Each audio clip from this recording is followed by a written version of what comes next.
Good morning, Illini. I'm Matt Schrock, your host, and welcome back to Healthy Illini. I am excited for today's episode. We're doing something that's a little bit new for Healthy Illini, something a little bit different. Today our conversation is taken directly from students and their questions and feedback, and we've got a lot to share today, so I want to get right into it. I'm once again joined by Ryan Lashak and Joanna Ramo. They're our videographers here at McKinley, but also our podcast editors here for Healthy Illini. Guys, thanks for joining me again. Thanks. It's good to be back. Love being on the podcast. You know, a few weeks ago, you both went on a hunt for student voices and student-driven content for this episode. And so I'm going to let you take a moment and kind of tell us how that went and how it all came about. Yeah, so the idea for this podcast is that we really wanted to hear student voices and get topics that were relevant to students in our community. You know, what were the questions that they wanted answered. So we went to the Illini Union here on the University of Illinois campus, got a handful of responses, and took those responses back to professionals here at the university and at McKinley Health Center to get answers to their questions. Right. It was fun. We got to go actually speak with students, and we were just approaching, Ryan and I were just approaching students sitting at the union with friends. It was fun to get all this input from students and have their voices literally be on the podcast, because normally we're just kind of curating it in a way of what we think students would like to know about. And that's part of why I'm really excited about this, is because the whole purpose of Healthy Illini from the beginning was to engage students, was to interact with them, to start conversations. And, you know, that's not always easy. And we do what we can here to draw students in. But I love that we got an opportunity to go out and just engage. That, you know, if they're not coming to us, we're going to go to them kind of idea. And it opens some doors for some really interesting comments and questions, some areas that maybe we hadn't thought of necessarily, but a lot of them we had, and that was also affirming because we're on the right track. You know, I mean, obviously we think we have good content. We wouldn't put it out if we didn't. But hearing the things that students said and what they said in response was really good, because we know that we're touching on some keystones with the student body and things like that. The other thing that I really like about this, and hearing you guys talk about how students would respond, and it was nice to have them talk about it, is there are students on campus and that think they're the only ones going through it, or maybe their issues aren't important enough to talk about. You know, one of the things you guys heard back on was imposter syndrome, and that's a serious thing on a lot of campuses. It is here. We're not going to necessarily go into it today, but I'm certain that's coming up in the future for Healthy Illini. But going out and asking students, you know, what are you dealing with? It gives them a chance to use their voice when they might not feel otherwise. And so I love this. I loved what you guys did. Fantastic. Thank you for going and doing that. It's not easy. You know, I can sit here and say, oh, it's really easy, but I'm not the one walking through the union cold calling people, you know, to walk up and say, hey, tell us what you're thinking. Because you never know what kind of response you're going to get. But you guys were fantastic. And so thank you again for doing all of that. Like I said, we got lots of feedback on on a variety of topics. And a lot of them, some of them we've talked about before. A lot of them will be highlighted in, or they'll influence future episodes. But as we went through the large number of responses that you guys collected, we found three main ideas, three main themes that seem to keep popping up in various ways. And those topics, those ideas were nutrition, stress management, and mental health, those needs of the students. And so what we did was we took a few of those questions and presented them to some of the staff here at McKinley Health Center to give us some answers and advice. First up, we're going to focus on nutrition, and we contacted Ashley Peters. She is a registered dietitian in McKinley's Health Education unit. She's been on a couple podcasts before. You can check those out. That's another thing, that if you're listening to this and you're hearing some of these ideas, some of them do relate to other podcasts we've done. We've done some on alcohol and nutrition. We did an episode on food insecurity to nutrition security. And so there's bits of this that will touch on that. So please go back and check out our library and see what we have, because it'll give you a even more well-rounded approach to some of these ideas. But with that said, let's go ahead and turn it over to the student questions and then the responses from Ashley. I guess probably like food diet, I guess, for like a college student, because I know it's easy to like eat out a lot like on campus and like not, I guess, have like a good balanced diet. So like what would be a good balanced diet for like a college student? I think maybe because like I'm living on my own now, I'm starting to cook and stuff, like maybe like healthy eating or like how to balance like a good diet, especially since like I don't eat the best like when I'm stressed out, so how to like, have like healthy but tasty options like that aren't salads, like maybe like someone could talk about like college meals are easy to make but taste good and are healthy. Hi, my name's Ashley Peters, and I'm a registered dietitian located in the Health Education unit of McKinley Health Center. One of the questions we got on nutrition from students was, what does a good balanced diet actually consist of? So a good balanced diet is a diet that is free from the idea of good foods and bad foods. We do not like to label foods as good or bad because foods do not have like a moral value. Instead, when a student comes to me, I am looking to see if they have a balanced diet, which means at every single meal there is multiple food groups. So I like to see that students are eating 3 meals a day and potentially maybe needing snacks as well.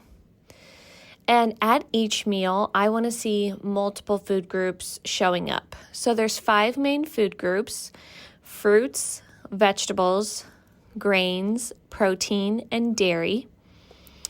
And we want to be consuming 3 to 4 food groups at every single meal.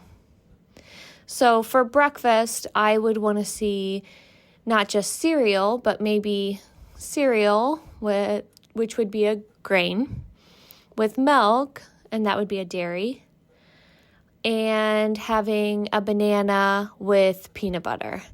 There's your fruit and there's your protein. So it's important at every meal to be looking at your plate and making sure that these food groups are present. Also trying to ensure that you're eating a fruit or vegetable with every single meal. A lot of questions students were asking came back to what are some tasty meal options that are nutritious, but like maybe not salads, because if you're not a salad person, but you want to get that well-balanced meal, students were wondering what are yummy options for that. I like this question because I think it's very diet culture-esque to think that in order to be healthy, we have to be eating salads. And I try to educate students that even if you're eating just a salad and it's only vegetables, that's still not healthy for you. We want to make sure that we are incorporating maybe a salad with multiple food groups. So a salad with chicken on it and maybe some quinoa, veggies, some cheese for the dairy. So that way we're seeing multiple food groups showing up, because that is what a healthy balanced diet would look like. So any meal that we consume that has multiple food groups at it would be considered nutritious. So it could look like a turkey sandwich with carrots and ranch would be a nutritious meal. It doesn't have to incorporate smoothies or salads or something green even. I think that's where people get misled by diet culture, saying those things are the like optimal healthy products that we can be consuming, but really just to optimize our health and optimize nutrition, it's just a diet that's high in fruits and vegetables. And to give you an example, we should be consuming on minimum 5 servings a day of fruits and vegetables. So making sure we're having fruits and vegetables at every single meal.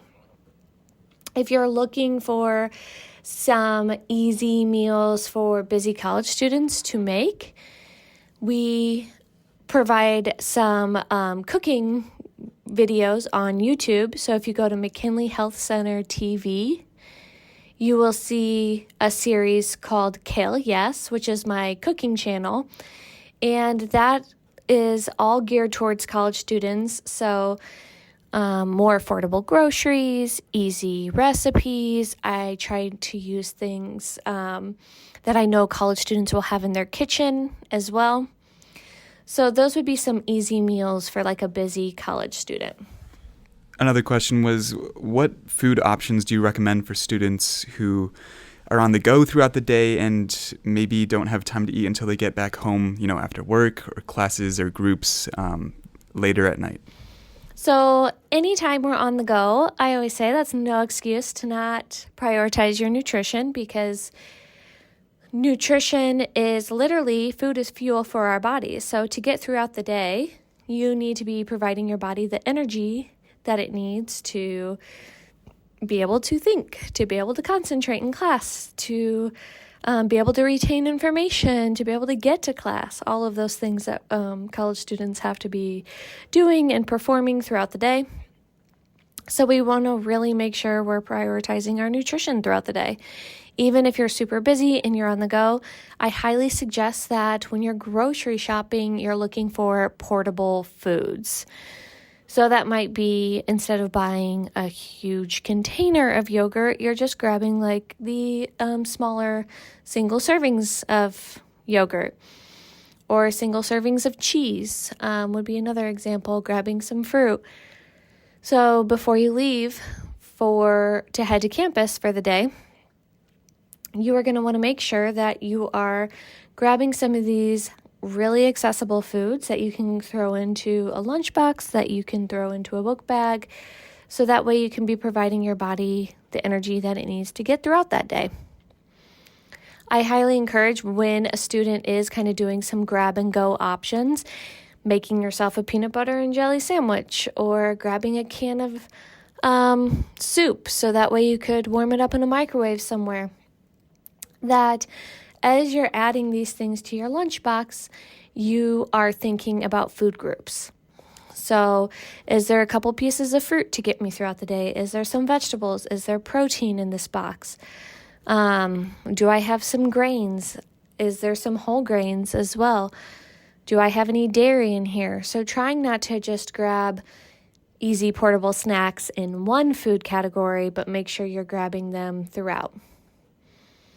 Some easy things that you could make once you get home from a long day is, I love a sheet pan recipe. So sheet pan fajitas, or like shrimp with sweet potato and roasted Brussels sprouts. Those would be all things that I like to throw a bunch of food on a sheet pan and make sure there's multiple food groups, and then cook that all at the same time, and then boom, you have dinner ready for you in the next couple minutes. One of the most important things, though, that students need to prioritize when they are having these very busy schedules is to make sure that they are meal planning. And that's because we want to make sure that we're purchasing groceries that we actually can have some intention behind, and we know how we're going to prep them, what nights we're going to make these recipes, what nights we're going to have more time to cook than others.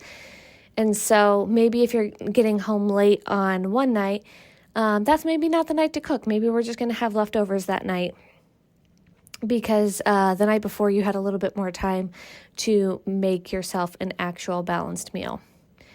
So make sure you're meal planning, make sure you're looking at your week to kind of determine, like, what days do you have a little bit more free time, so that way you know when a good day to go grocery shopping is and when is a good day to cook those foods. So if you guys need any help on meal planning, meal prep, what any of that could look like, that would be a great opportunity to make a one-on-one appointment with a McKinley dietitian who can definitely help you with that. I love the variety of questions we got, even though they're all nutrition. There's a variety there, and they came at it from so many different angles. And that's how students think. We have a diverse campus, we have diverse opinions, we have diverse views, and so those questions came. So I do want to stop and get both of your thoughts on some things, because you are, experienced and established students here on campus. Joanna, you're getting ready to graduate. Congratulations, by the way. But you're getting ready to graduate, and so you've been here on campus. This is, being a college student is not a new experience for either of you. You're very conscientious students as far as, health and wellness and those types of things. But was there anything you heard in that nutrition section that kind of jumped out at you, whether it was something that just really resonated or something that you maybe didn't know before? Yeah, I really like what Ashley had to say about diet culture and not labeling food as good or bad. I think that was something really helpful to hear from a dietitian. Just that, like, food isn't good or bad, but more just getting in a variety of different foods that hit on all the different food groups is what you want. Like, And I think when you start to think like that, that's what healthy eating is. And I think that also with a healthy diet, it sounds like, based off of what she's saying, is that you're eating a lot. So I think that's really important reminders as students to hear, because I've heard conversations, for sure, even within my own friend group, labeling food as bad foods, and feeling guilty and kind of maybe cutting out meals because you just don't need it to be bloated. But like really what a healthy meal or healthy balanced diet is eating a lot and a variety, based off of what Ashley said.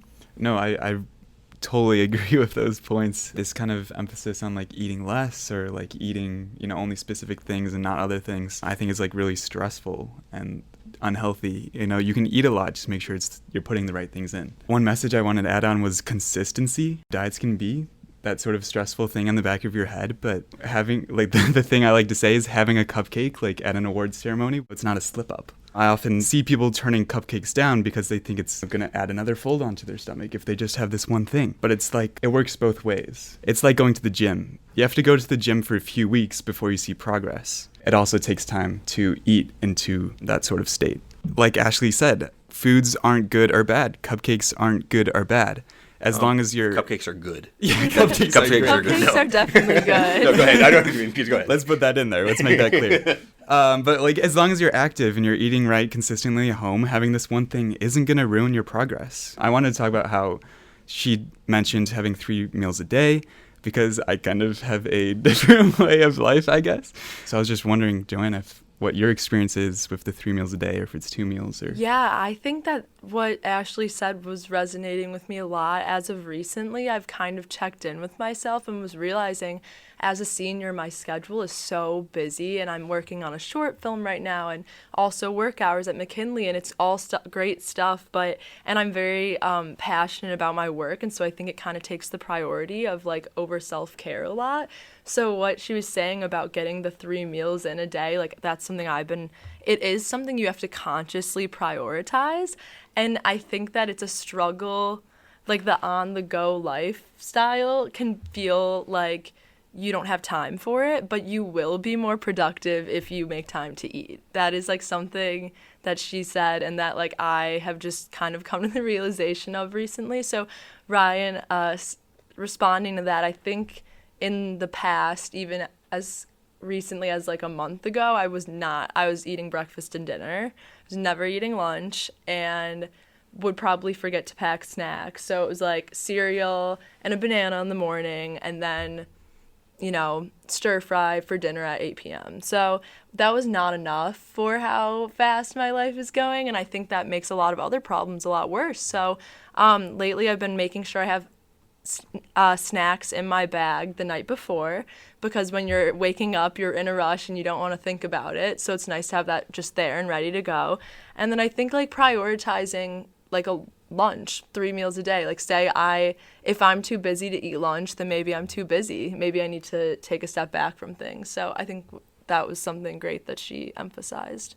I really like that you both are talking about kind of being intentional with this, because you're one of the important things is that you're talking about the 3 meals a day and how it works. But Ryan, you talked about how your life schedule looks, and Joanna, you talked about how your life schedule looks. One of the reasons I feel this is so important right now for students is because when you're in college, you don't think about it, but the things you do set a precedent or a familiarity or a routine for the rest of your life. And there are people that are like, well, I'm not going to eat much now because I'm busy, but someday I'll get back to the regular. Life doesn't slow down. I'm not somebody who gets 3 meals a day consistently at the same time, because after school, my kids have stuff. I have things going on. Sometimes I get dinner at 5:30. Sometimes I get dinner at 11 o'clock. It just depends. Last night, I was in Champaign and didn't get home until 11 o'clock at night. It's just one of those things. And so it's really important to have that awareness like you both do and find where it fits, which also goes back to what we talk about at Healthy Illini. Everybody's journey is unique. This is not everyone must eat breakfast at 8 a.m., everyone must eat lunch at 12, everyone must eat dinner at 6 o'clock. And if you're off of that, you're wrong. That doesn't work. You can't possibly do that. And so she's talking about meal planning and things like that. And, and you guys are talking about it now that you're realizing that what works for you and what doesn't, but there's still room for improvement. And so that's really what, maybe I'm wrong, but that's what I'm hearing from you guys. Yeah, with meal planning, I just wanted to bring up, as one of the video editors and working on some of the nutrition elements here, is that we do have videos on meal planning and, even how to shop in grocery stores. Because being an advertising major, you get to see the underbelly of this world, and supermarkets are completely designed to overwhelm you and attack your logic sensibilities, and get to your rational purchasing. So these videos are really educational, informational on, even just how to shop or how to meal plan, how to eat right. So highly encourage checking those out. The Kale Yes videos are also awesome, and Ryan does a great job with those. They're, I think, aesthetically pleasing to watch, but they're also great information, and they're really concise, so take some time to check those out. I think that going off that, like my last kind of point or takeaway from what Ashley had to say was that about meal planning and how important it is. I think that I'm not someone who loves to cook, and so that's kind of difficult too. So I think that I've found that especially during busier weeks, I don't want to cook. I'm like, I don't have 2 hours to do this and clean up after, So something that's helped me at least is getting healthier frozen food for those weeks where I'm just like, I know I won't cook. So eating something is better than buying a bunch of food to cook that I know I'm not actually going to make. So I think doing that and then incorporating on the side like an easy to make salad or fruits and veggies that you can just kind of throw on your plate with like a healthier frozen option.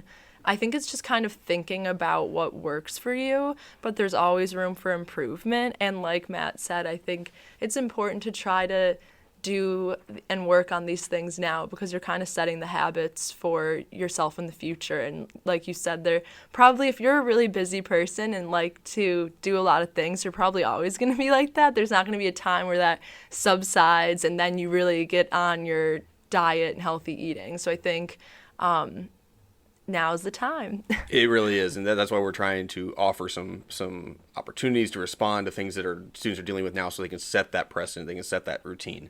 We're going to pause here. This actually we're going to run as a two-part episode. So we're going to stop here after we talk nutrition. Next time we're going to talk mental health and stress. But Ryan, Joanna, thanks for being here again. If you've heard something today as far as the nutrition side and you have questions, please feel free to contact us, reach out to us, contact McKinley and speak to the health ed department. We'll put all the resources in the description of this episode. Check out the videos we have, the Instagram, the new TikTok. There's lots of opportunity for you to engage with us and to start some conversations. But I hope you tune in next time when we will talk mental health and stress. Thank you for joining us today. You're on a personal journey no matter where you are in it. You are important and you matter. Your health and wellness are important and matter, and we are here to keep you well to excel. Go have a great week, Illini. Let us know how you're doing, and we'll catch you next time on Health